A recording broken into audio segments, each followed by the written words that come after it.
Nandito kami ngayon sa Schindler's Factory dito sa Krakow. Kung alam niyo yung Schindler's List na movie, panoorin niyo dahil para malaman niyo yung mas malalim na history nitong lugar na to. Ito yan. Yan.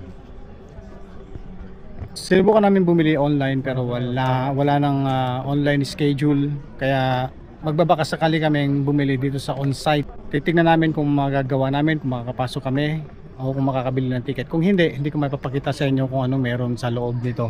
Tingnan natin kung makakapasok kami. Okay, sana makapasok para maipakita ko sa inyo itong lugar na ito, itong loob.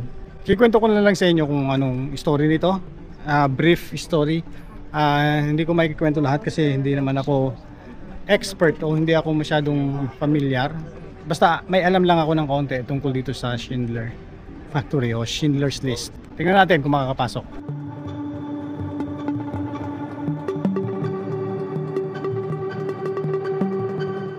Ito. Tignan nyo to.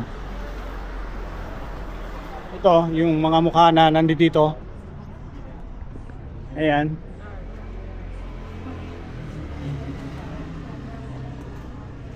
Ayan. So, isa itong mga ito doon sa Schindler's List na isinave ni Mr. Schindler during war. So, sila yung mga Jew noon na isinave niya. Lapit na, konting-konti na lang. Haba ng pila ito naman. Oh, haba. So, advice, bumili kayo ng advance ng ticket a month before. Yes, nakapasok tayo sa wakas. And the video is allowed inside? Only photos, not film. Okay, alright. Thank you. Thank you. So, bawal ang video. Subukan ko na lang yung video ng pasimple, ha? Okay? Baka mapagalitan tayo eh. Okay? Kung titignan lang mula sa labas, parang isang ordinaryong gusali lang ang makikita mo sa Zablocki District ng Krakow. Isang kulay abong factory building, medyo tahimik, walang masyadong arte. Pero kapag tumigil ka sandali, mararamdaman mo ang bigat ng kasaysayan na bumabalot dito.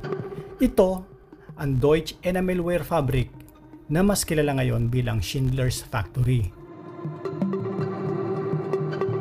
Isang lugar na nagkikwento hindi lang ng digmaan, kundi mga taong nabuhay at namatay dahil sa isang listahan.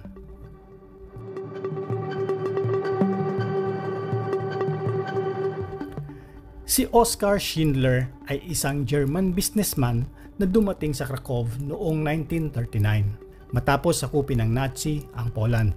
Hindi siya dumating bilang tagapagligtas. Dumating siya bilang isang negosyante na naghahanap ng kita.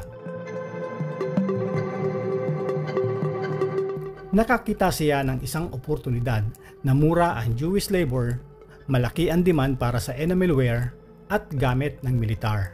At doon niya sinimulan ang kanyang pabrika. Sa simula, negosyo lang ang mahalaga kay Schindler. Babaero siya, mahilig sa magarang buhay, at higit sa lahat, oportunista. Pero habang lumalala ang kalagayan ng mga Hudyo sa Krakow, habang pinapasok sila sa ghetto, pinaghihiwalay ang mga pamilya at ipinapadala sa mga concentration camp, nagbago ang kanyang pananaw.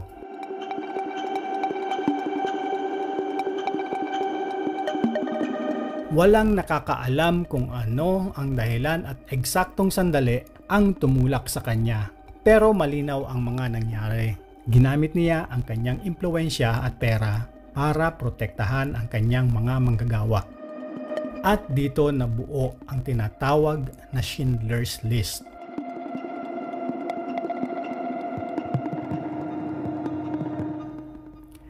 Isa itong listahan ng mga pangalan ng mahigit 1,200 na Hudyo na nakatakas sa tiyak na kamatayan dahil isinama sila sa kanyang pabrika. Isang simpleng papel na naging tulay ng buhay.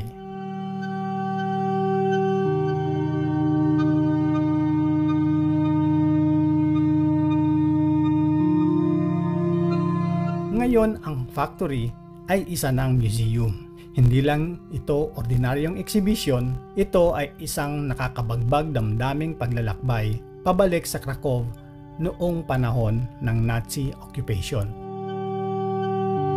Pagpasok dito, hindi ka sasalubungin ng malalaking artifacts o makikintab na display cases.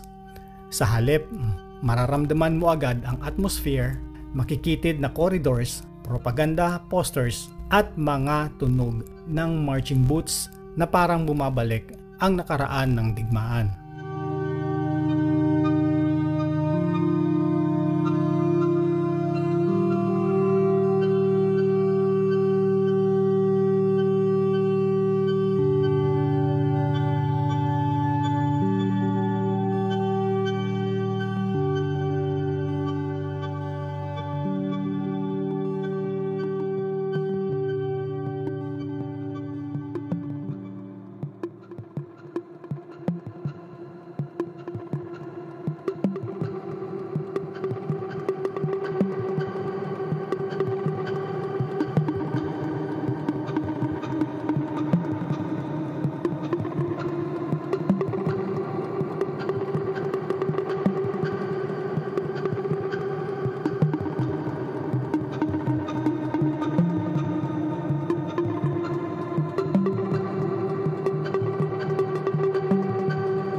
Meron ding isang silid na buong kulay pula at itim, puno ng Nazi banners at simbolo. Hindi mo maiiwasang makaramdam ng kaba. Ganoon kalakas ang kapangyarihan ng Nazi regiment noon sa Krakow.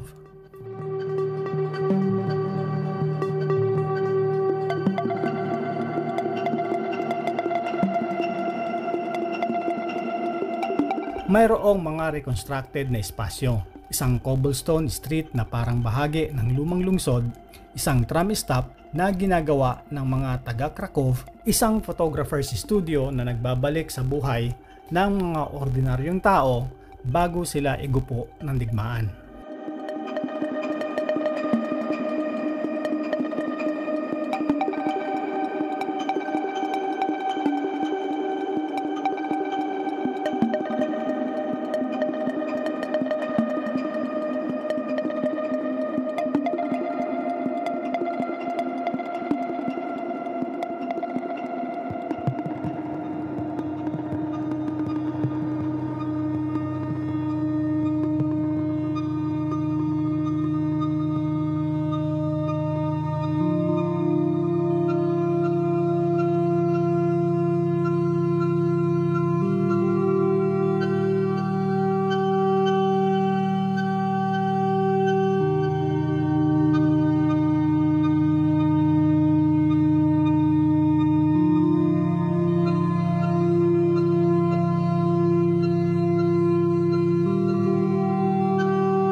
Ang isa sa pinakamatinding bahagi ay ang ghetto apartment.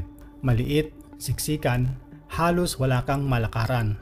Dito mararamdaman ang claustrophobia at kawalan ng pag-asa ng mga pamilyang ipinilit ipasok sa mga pader ng ghetto.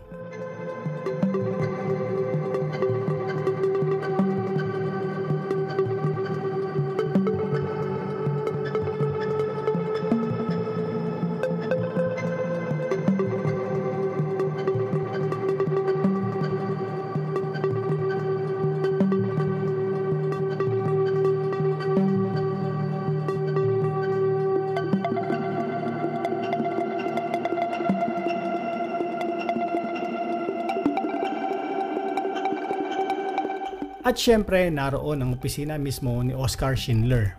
Naroon pa ang kanyang lumang mesa. Ngunit ang pinakatumatak ay ang nasa likuran nito, ang Walls of Faces. Mga larawan ng mga Hudyo na nakaligtas dahil kay Schindler. Habang tinititigan mo sila, mararamdaman mo, hindi lang sila numero o statistics. Sila ay mga buhay, may pangalan, may mga pamilya.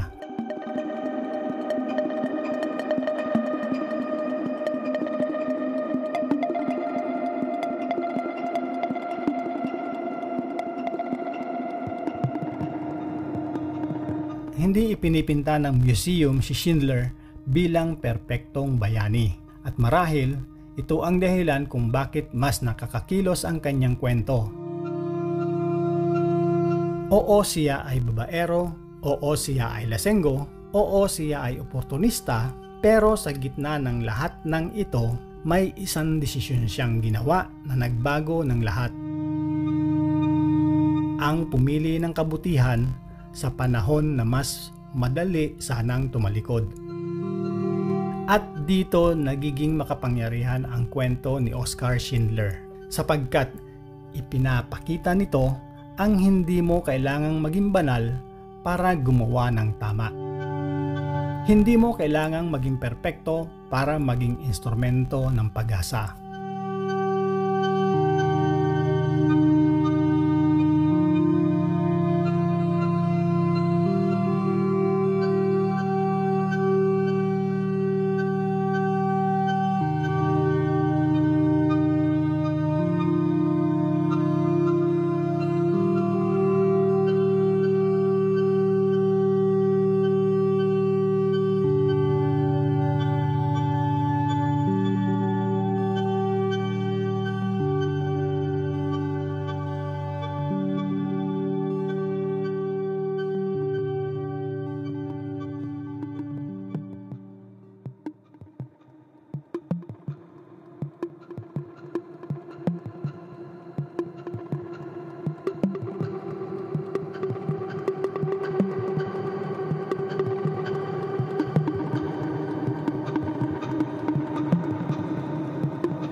Pagkatapos sa loob, babalik ka sa kasalukuyan.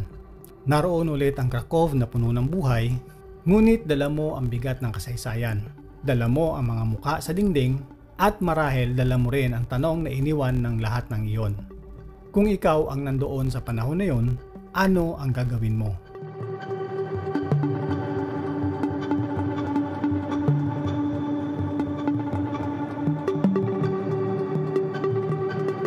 Ang Schindler's List ay hindi lang isang dokumento. Hindi lang ito titulo ng pelikula, isa itong simbolo na sa gitna ng pinakamadilim na bahagi ng kasaysayan, may mga taong pumili ng liwanag. Sa Krakow, maraming makikita, mga kastilyo, mga simbahan, mga lumang kalsada, pero sa Schindler's Factory, makikita mo hindi lang ang nakaraan, kundi ang mismong kaluluwa ng lungsod. At sa bawat hakbang paglabas ng gusali, maririnig mo pa rin ang pangalan mula sa listahan. Bumubulong sa hangin, kami ay buhay, at ito ang kwento namin. Wow, sakit sa ulo, grabe. Sumakit ang ulo ko dun. Napakadaming information, napakadaming halos wala akong natandaan sobrang dami ng information. Kikwento ko sa inyo yung iba.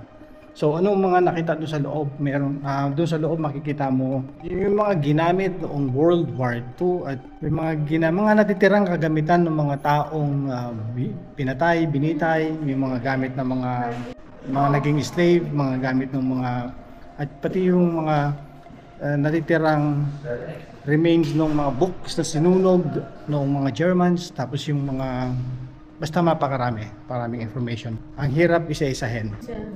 Gaya nga ni Oskar Schindler, life makes sense as long as you save people. So, yun siya. Yun si Oskar Schindler. Siya yung nag-save ng mga tao na ito na nakikita nyo. Yan. Yan yung mga taong isinave niya. At napakadami niyang maraming may mga iba-iba yung kwento May sabi na mahigit 1,000 mahigit 2,000, may mga nagsasabi na 1,900, yung iba naman ay 1,200 lang. Pero nevertheless, kahit gaano marami pa rin siyang na-save na mga Jew noong panahon ng German occupation. At yung mga nakikita ninyo sa likod na yan ay yan, lahat yon. So, yun ang makikita dito. Bisitahin nyo to kung gusto nyong ma-informed o kasi maraming against dito. Alam naman natin at alam ko na maraming against dito at sinasabi na gawa-gawa lang lahat ng kwento na to. Well, kanya-kanya tayong opinion, kanya-kanya ng paniniwala ang mga tao. So, let everyone believe what they believe.